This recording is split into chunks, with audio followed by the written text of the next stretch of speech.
Hello friends, എല്ലാവർക്കും പുതിയ വീഡിയോയിലേക്ക് വീണ്ടും സ്വാഗതം. ഇന്ന് നമ്മൾ ഇവിടെ വഴുതനങ്ങ മെഴുക്ക് പെരട്ടിയാണ് ഉണ്ടാക്കാൻ പോകുന്നത്. ഇത് വീട്ടിൽ തന്നെ ഉണ്ടായ വഴുതനങ്ങയാണ്. നമുക്ക് പറിച്ചെടുക്കാം. പറിച്ചു വെച്ച വഴുതനങ്ങ ചെറുതായി അരിഞ്ഞു വെച്ച വഴുതനങ്ങ ഒരു വലിയ പാത്രത്തിലേക്ക് ഇട്ട് കൊടുക്കാം.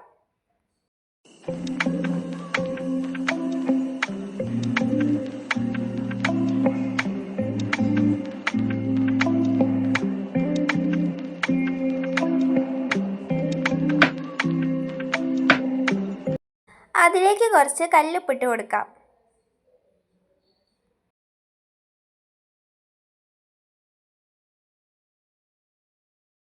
ഇനി മഞ്ഞപ്പൊടിയും ഇട്ട് കൊടുക്കാം.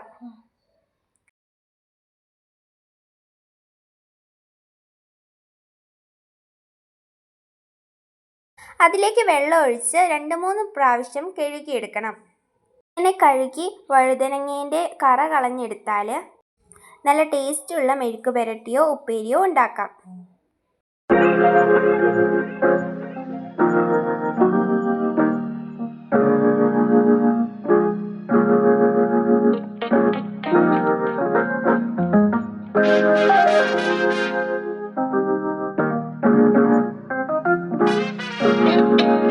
രണ്ട് മൂന്ന് വട്ടം കഴുകി പിഴിഞ്ഞ് വാഴി വയ്ക്കാം.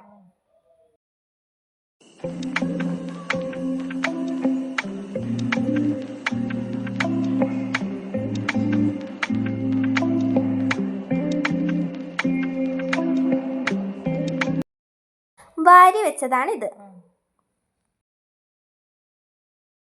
ഇനി അതിനുള്ള ഇൻഗ്രീഡിയൻസ് റെഡിയാക്കാം. അതിനുവേണ്ടി ഒരു പിടുത്തം ചെറിയുള്ളി, 3-4 വറ്റൽമുളക്, 2 തണ്ട് കറിവേപ്പില.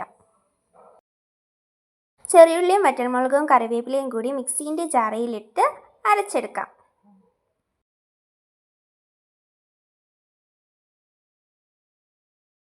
അരച്ചെടുത്തതാണിത്. ഒരു ചട്ടി അടുപ്പത്ത് വെച്ച് ചട്ടി ചൂടാവുമ്പോൾ എണ്ണ ഒഴിക്കാം. എണ്ണ ചൂടായി അതിലേക്ക് കടുകിട്ടു.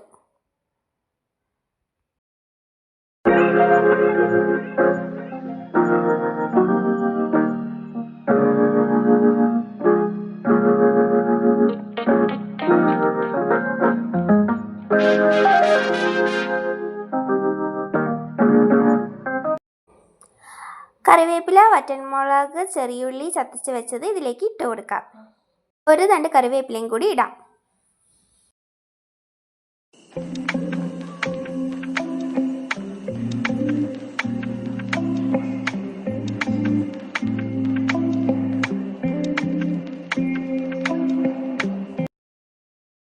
നല്ലോണം ഇളക്കി മൂപ്പിച്ചെടുക്കാം.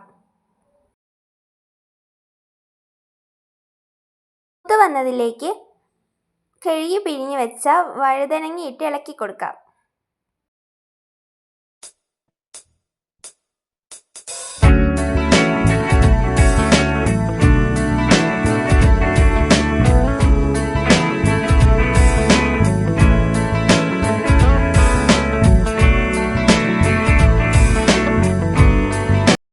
അതിലേക്ക് കുറച്ച് മഞ്ഞൾപ്പൊടി ഇട്ട് ഇളക്കാം.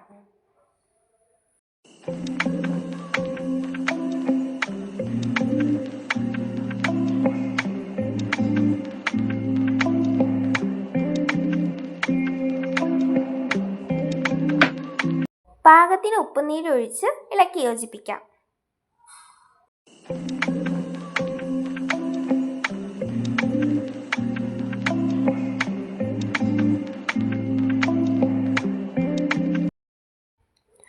അഞ്ച് മിനിറ്റ് ഇത് മൂടി വയ്ക്കാം. തേങ്ങ ഇട്ടില്ലെങ്കിൽ കുഴപ്പമൊന്നുമില്ല. ഞാനിവിടെ തേങ്ങ ഇടുന്നുണ്ട്. തേങ്ങയിട്ട് കുറച്ച് നേരം ഇളക്കി യോജിപ്പിക്കാം. നമ്മുടെ വഴുതനങ്ങ മെഴുക്ക് പുരട്ടി ഇവിടെ തയ്യാറായിട്ടുണ്ട്. എല്ലാവരും ട്രൈ ചെയ്ത് നോക്കി കമൻ്റ് അറിയിക്കണം. ഇതുവരെ ചാനൽ സബ്സ്ക്രൈബ് ചെയ്യാത്തവർ സബ്സ്ക്രൈബ് ചെയ്യണം.